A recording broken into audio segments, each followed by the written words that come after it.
Jubilees chapter 14, God's covenant with Abram. This is the 14th chapter of a 50-day journey through all 50 chapters of the book of Jubilee. If you missed part 1, please click on the link in the area underneath this video. Here you will find the link to the playlist that has all the videos. Make sure to like, subscribe and follow along each day as we continue the story together.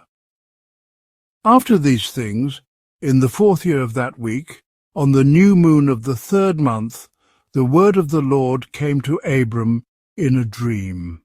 The Lord said, "Do not be afraid, Abram. I am your defender, and your reward will be very great." Abram answered, "Lord, what will you give me, since I remain childless? The steward of my house is Eliezer of Damascus, the son of my servant. He will be my heir, since you have not given me a child." But the Lord said, "This man will not be your heir. A son who comes from your own body will be your heir." Then he brought Abram outside and said, "Look toward heaven and count the stars, if you are able to number them. That is how many your descendants will be." Abram believed the Lord, and it was counted to him as righteousness. The Lord said, "I am the one who brought you out of Ur of the Chaldeans, to give you the land of Canaan to possess forever. I will be God to you and to your descendants after you." Abram asked, "Lord, how will I know that I will inherit it?" The Lord replied, "Bring me a 3-year-old heifer, a 3-year-old goat, a 3-year-old ram, a turtle dove, and a pigeon." Abram brought all these in the middle of the month while living at the oak of Mamre near Hebron. He built an altar there, sacrificed the animals, poured out their blood on the altar, and divided the pieces, setting them opposite each other. But he did not divide the birds. Birds of prey came down upon the pieces, but Abram drove them away and would not let them touch the sacrifice. As the sun was setting, Abram fell into a deep sleep, and a heavy, dreadful darkness came over him. Then the Lord said to him, "Know for certain that your descendants will be strangers in a land not their own. They will be enslaved and oppressed for 400 years. But I will judge the nation that enslaves them, and afterward they will come out with great possessions. You, Abram, will go to your fathers in peace and be buried in a good old age. In the 4th generation your descendants will return here, for the sin of the Amorites has not yet reached its full measure." When Abram awoke, the sun had set, and he saw a smoking furnace with a flame of fire passing between the pieces. On that day the Lord made a covenant with Abram, saying, "To your descendants I give this land, from the river of Egypt to the great river, the Euphrates, the land of the Kenites, Kenizzites, Cadmonites, Perizzites, Rephaim, Hivites, Amorites, Canaanites, Girgashites, and Jebusites." The day passed, and Abram completed the offerings of the animals, the birds, along with fruit and drink offerings, and fire consumed them. On that day the covenant was confirmed with Abram, just as God had covenanted with Noah in that same month.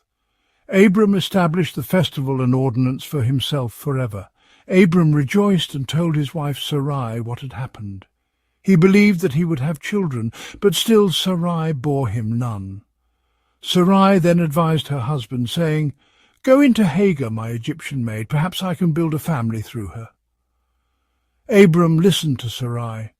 She took Hagar, her Egyptian maid, and gave her to Abram as a wife. Abram went in to her, and she conceived and bore him a son. Abram named him Ishmael. This happened in the 5th year of that week, when Abram was 86 years old. Jubilees. Chapter 15. The Feast of First Fruits, Circumcision, and the Promise of Isaac. In the 5th year of the 4th week, during the 3rd month, in the middle of the month, Abram celebrated the feast of first fruits of the grain harvest. He offered new gifts on the altar, the first produce of the season, along with a heifer, a goat, and a ram as burnt offerings to the Lord. He placed fruit offerings and drink offerings on the altar with frankincense. The Lord appeared to Abram and said, "I am God Almighty. Walk before me and be blameless. I will make my covenant with you and multiply you greatly."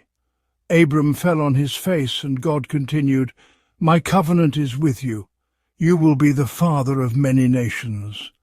Your name will no longer be Abram, but Abraham, for I have made you the father of many nations.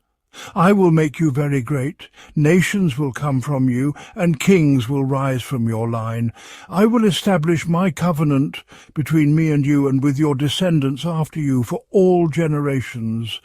It will be an everlasting covenant. I will be your God and the God of your descendants. I will give to you and your descendants the land of Canaan, where you will be living as a foreigner, as an everlasting possession, and I will be their God." Then the Lord said to Abraham, "As for you, keep my covenant, you and your descendants after you. Every male among you must be circumcised. This will be the sign of the covenant between me and you. Every male on the 8th day after birth must be circumcised, whether born in your household or bought with money from a foreigner. My covenant will be marked in your flesh as an everlasting covenant. The uncircumcised male who is not circumcised on the 8th day will be cut off from his people, for he has broken my covenant." God also said, "As for your wife Sarai, her name will no longer be Sarai, but Sarah. I will bless her, and she will bear you a son. I will bless him, and he will become a nation, and kings will come from him." Abraham fell on his face and laughed with joy. He said in his heart, "Can a child be born to a man who is 100 years old? Can Sarah, 90 years old, bear a child?" Then Abraham said to God, "If only Ishmael might live before you." But God said, "Yes, I have heard you regarding Ishmael, and I will bless him, make him fruitful, and multiply him greatly. He will father 12 princes, and I will make him a great nation. But my covenant I will establish with Isaac, whom Sarah will bear to you at this time next year." When God finished speaking, he went up from Abraham. Abraham obeyed, taking his son Ishmael, all those born in his house, and all those he had bought, every male among them, and circumcised them that very day. Abraham himself was circumcised, along with Ishmael and every male in his household, whether born there or bought from foreigners. This command is for all generations forever. Circumcision must not be delayed or omitted beyond the 8th day. Anyone not circumcised on the 8th day does not belong to the children of the covenant that the Lord made with Abraham. They belong instead to destruction, with no mark showing that they are the Lord's.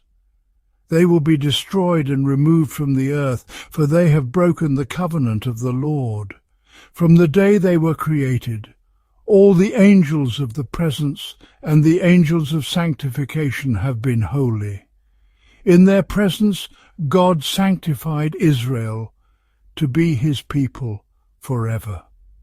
Command the children of Israel to keep the sign of this covenant through all their generations, so they will not be rooted out of the land. This command is eternal, binding Israel to observe it forever. But Ishmael, his sons, his brothers, and Esau were not chosen, though they too are children of Abraham. God knew them, but did not choose them. He chose Israel to be his people, holy and set apart from all nations. Many nations exist, and God rules over them all, appointing spirits to guide them. But over Israel he placed no angel or spirit, for he himself is their ruler. He will preserve them, bless them, and make them his own forever.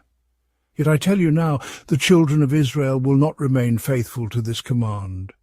They will fail to circumcise their sons according to this law. Many, under the influence of Belial, will leave their sons uncircumcised. Because of this, great wrath will fall upon Israel. They will abandon the covenant, provoke the Lord, and treat their bodies as the Gentiles do. They will be removed from the land and face destruction, with no forgiveness for the sin of this eternal error.